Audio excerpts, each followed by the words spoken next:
Hello, and welcome or welcome back to my series on the architecture of encounter. In this series, I'll be discussing that book along with the wider body of work around it, especially a language insufficiency hypothesis and when language. I'll be reusing this short orienting clip throughout the series, so if you've seen it before, feel free to skip ahead. If you're new here, though, this will give you the map. So, what is the architecture of encounter? The book grew out of an earlier essay I published in late 2025 called The Mediated Encounter Ontology of the World, or MEOW.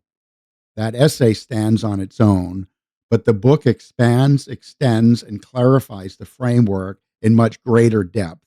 The original essay is also included in full as an appendix to the book. The book also draws on a language insufficiency hypothesis, particularly in its treatment of language and mediation. That earlier work maps the structural limits of linguistic expression and introduces the framework that informs part of the broader mediated encounter ontology project. When language fails, then, carries those concerns further by exploring their broader implications and applications. So, if a language insufficiency hypothesis lays some of the groundwork, when language fails, follows through on what that groundwork means in practice. What is this series for? Put simply, it's a way of presenting the ideas behind these books into a more accessible and conversational form. I want to sketch some of the central arguments, trace the links between the projects, and hopefully give you a reason to explore the books themselves in greater depth. Who am I? I'm Bry Willis. I'm a language philosopher, and my work ranges across philosophy, interpretation, and related questions about how we encounter and organize the world. If you find the series interesting, you're welcome to join in through comments. I read all of them. I respond to most. You can support the channel by liking, subscribing, and if you're watching on YouTube, pressing the bell icon so you'll be notified when new content. My main online home is the Philosophics blog, where I post additional writing and related material. I also publish syndicated podcasts available through Spotify, Apple, and the usual platforms. You can also find me via my About Me page under Bry Willis. Cheers. Let's track on. Transmission complete. In this first segment, rather than plunging straight into topical questions, I want to lay out a few foundational concepts that may be unfamiliar to some viewers. These glossary terms will remain available for future reference, and I can link back to them in later, more specialized segments. In this segment, I'll be discussing affordance, salience, and valence. Let's take them up alphabetically. But before we even start, allow me to prime the pump with a too long didn't read version. Salience tells you where to look. Valence tells you why it matters. Affordance tells you what you can do about it. Let's dive deeper. Affordance is a term coined for ecological psychology. In effect, affordances are directly perceivable dispositional properties, basically the latent powers of an object that are paired with dispositional properties of animals, to which are termed effectivities. Think of effectivities as efficiency meets the real world. I borrow this term from James Gibson. So let's begin with his own definition from Chapter 8 of the Ecological Approach to Visual Perception, wherein he explains affordances. I'll read the full section titled The Theory of Affordances from the 1979 edition. I have described the environment as the surfaces that separate substances from the medium in which the animals live. But I have also described what the environment affords animals, mentioning the terrain, shelters, water, fire, objects, tools, other animals, and human displays. How do we go from surfaces to affordances? And if there is information in light for the perception of surfaces, Is there information for perception of what they afford? Perhaps the composition and layout of surfaces constitute what they afford. If so, to perceive them is to perceive what they afford. This is a radical hypothesis, for it implies that the values, meanings of things in the environment can be directly perceived. Moreover, it would explain the sense in which values and meanings are external to the perceiver. The affordances of the environment are what it offers the animal, what it provides or furnishes, either for good or ill. The verb to afford is found in the dictionary, but the noun affordance is not. I have made it up. I mean by it something that refers both to the environment and the animal in a way that no existing term does. It implies the complementarity of the animal and the environment. The antecedents of the term and the history of the concepts will be treated later. For the present, let us consider examples of an affordance. If a terrestrial surface is nearly horizontal instead of slanted, nearly flat instead of convex or concave, and sufficiently extended relative to the size of the animal, and if its substance is rigid relative to the weight of the animal, then the surface affords support. It is a surface of support, and we call it a substratum, ground, or floor. It is stand onable, permitting an upright posture for quadrupeds and bipeds. It is therefore walk onable and run overable. It is not sink intoable like a surface of water or a swamp. That is, not for heavy terrestrial animals. Support for water bugs is different. Note that the four properties listed, horizontal, flat, extended, and rigid, would be physical properties of a surface if they were measured with the scales and standard units used in physics. As an affordance of support for a species of animal, however, they have to be measured relative to the animal. They are unique for that animal. They are not just abstract physical properties, they have unity relative to the posture and behavior of the animal being considered. So an affordance cannot be measured as we measure in physics. Terrestrial surfaces, of course, are also climb onable or fall offable or get underneathable or bump intoable relative to the animal. Different layouts afford different behaviors for different animals and different mechanical encounters. The human species in some cultures has the habit of sitting as distinguished from kneeling or squatting. If a surface of support with the four properties is also knee high above the ground, it affords sitting on. We call it a seat in general, or a stool, bench, chair, and so on in particular. It may be natural like a ledge or artificial like a couch. It may have various shapes as long as its functional layout is that of a seat. The color and texture of the surface are irrelevant. Knee high for a child is not the same as knee high for an adult, so the affordance is relative to the size of the individual. But if a surface is horizontal, flat, extended, rigid, and knee high relative to a perceiver, it can, in fact, be sat upon. If it can be discriminated as having just these properties, it should look sit onable. If it does, the affordance is perceived visually. If the surface properties are seen relative to the body surfaces, the self, they constitute a seat and have meaning. There could be other examples. The different substances of the environment have different affordances for nutrition and for manufacture. The different objects of the environment have different affordances for manipulation. The other animals afford, above all, a rich and complex set of interactions: sexual, predatory, nurturing, fighting, playing, cooperating, and communicating. What other persons afford comprises the whole realm of social significance for human beings. We pay the closest attention to the optical and acoustic information that specifies what the other person is, invites, threatens, and does.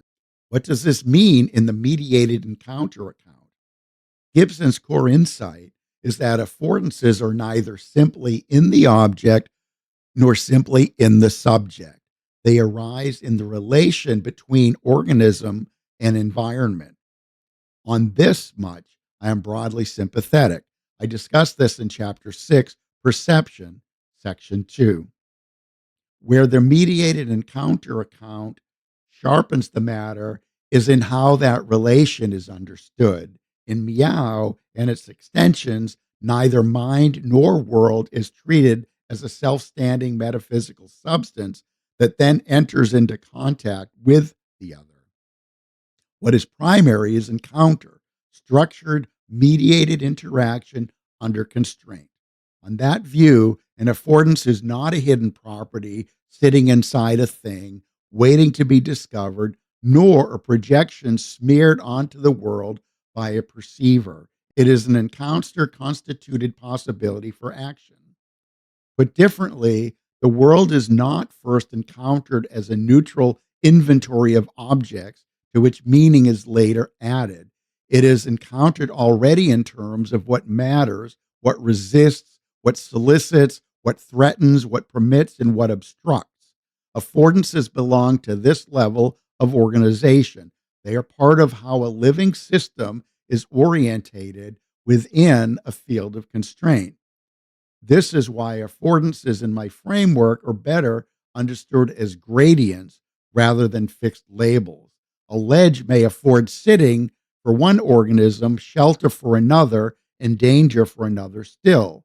The affordance is not arbitrary because it is constrained by the structure of the encounter, but neither is it reducible to a purely objective feature abstracted from any mode of life.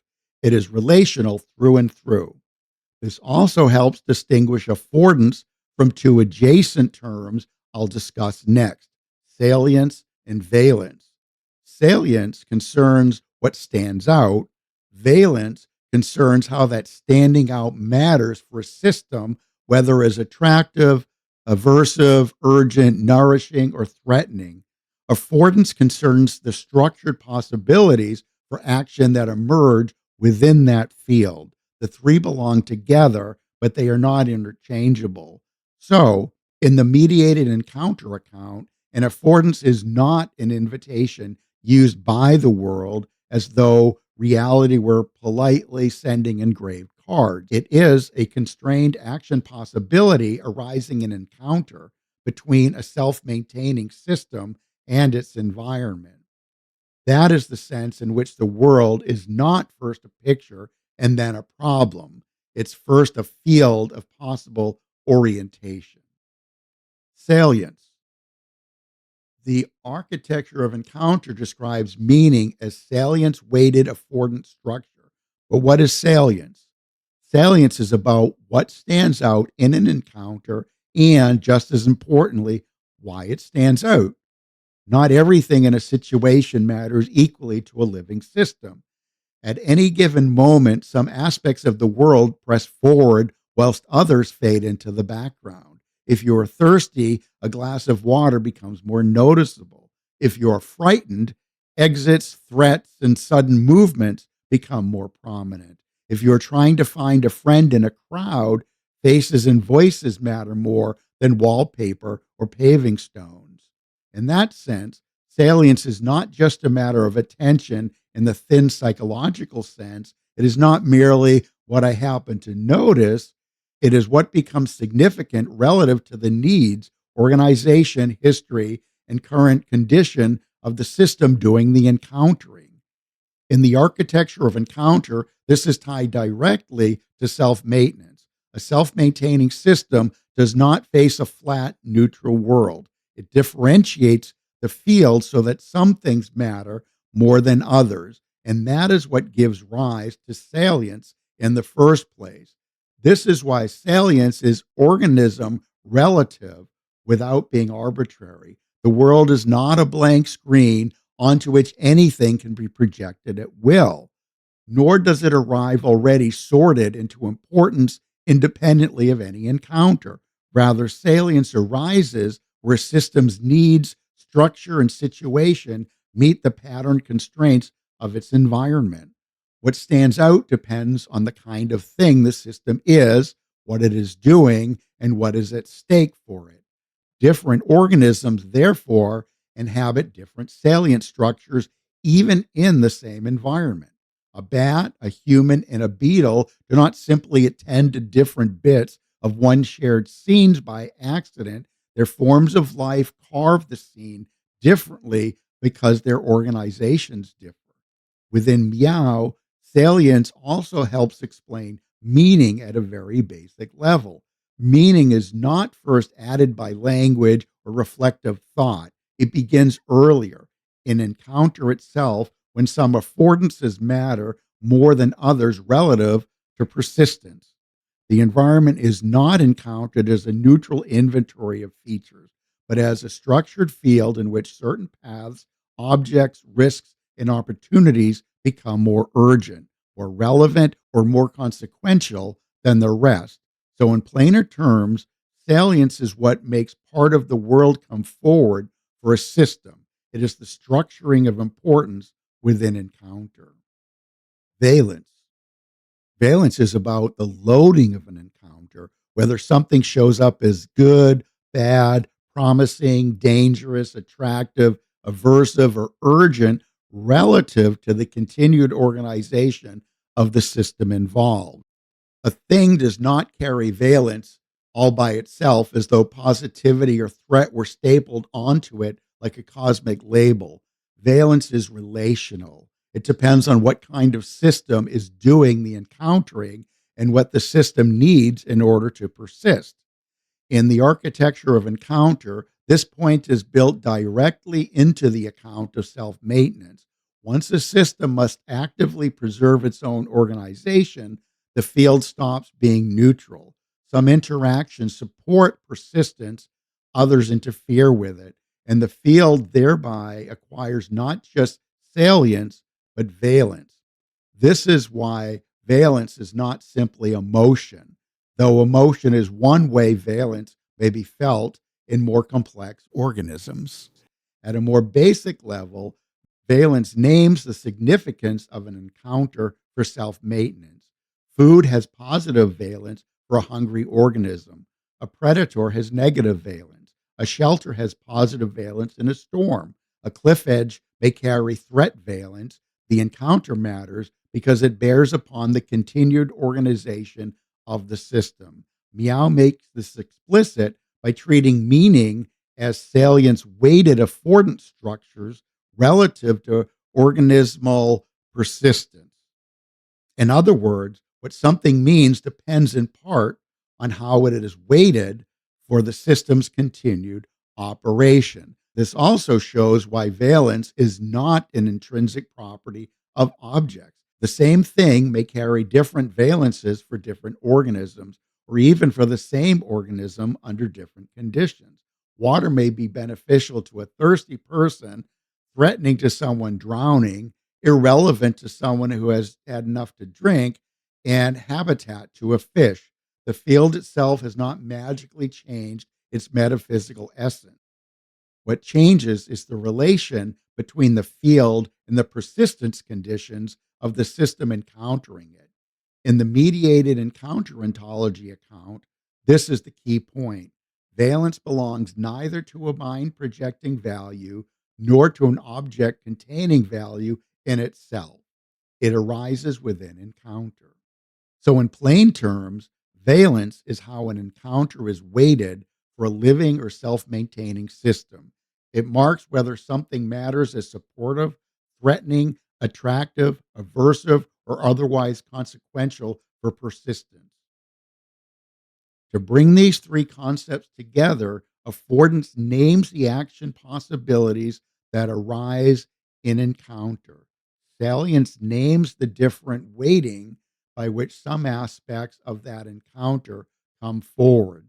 And valence names how those salient aspects bear upon the continued organization of the encountering system. Together, they describe the basic structure of lived significance. The world is not first given as a flat expanse of neutral data. It is encountered as already shaped by possibility, relevance, and consequence. In that sense, meaning is not an optional interpretive layer placed atop reality after the fact. It is bound up with encounter from the start. These terms therefore provide part of the groundwork for everything that follows. If later segments ask how language, thought, interpretation, or social coordination emerge, they do so against this more primitive background of organism relative encounter. That'll do it for this segment. I don't want to be held responsible for breaking brains or losing sleep. I'll be covering more glossary terms in other segments. Of course, after the terminology has been wrestled into submission, I'll focus on the concepts themselves. If you have any questions about these terms or the concept, leave a comment. It seems we've reached the part of the segment where I ask you to like and subscribe, click on bells and other socially acceptable rituals. If ever I get a tip jar, this is the time and place to fill it. Meantime, I'm off to create a new segment or write new material or just do something else. Until next time, this transmission is complete.